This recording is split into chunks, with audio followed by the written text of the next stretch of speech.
to so many of us is that we've gone away from the land. Mm-hmm. And for me, I had to really find myself, because I was told, from a young age that farming was dirty, it was slave work. And so a lot of us had heard that misinformation. And so many of us had at one time tended to move away from the land and move away from gardening and farming. But now I see resurgence in that. And for me, it took a while for me to really understand the connection.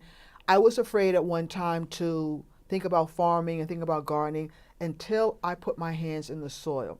Once I put my hands in the soil, I got a connection that I never felt before, the connection of belonging. And I think for me, it was that connection that said, you know what, this is part of who you are. It's part of your DNA. It's part of your African heritage as being a people, an agrarian people who were brought up on the land. And so this is something that you must do.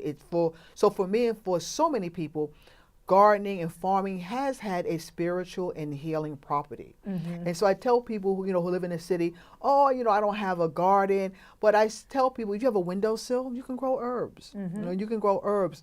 We have so many gardens in New York City that sometimes you don't even need to go out and have a backyard. We have 600 community gardens in New York City. They're open to the public, so get out and... Yeah, we have one right on my block. See, get out and enjoy your connection back to nature, your connection back to the earth. It's great. So on the same vein, in the 80s, if I understood the whole story correctly, across from you, there was an empty lot, and you went over and kind of started, I don't want to say messing around, but planting. And you did, your first research was library. And that's what you said. You went in there, you knew nothing about it.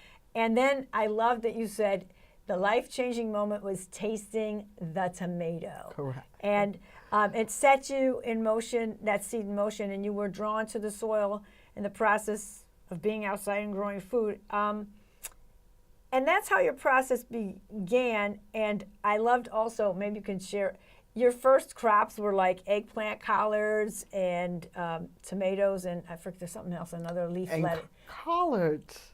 I wrote down collards, yeah. But I had to grow collards because collards was a staple in the African American culture and tradition. I love them. So I had to grow collards, and it was tomatoes, it was eggplant, and it was green peppers. Okay, yes, there was another green that I forgot to write down here. So there's another green.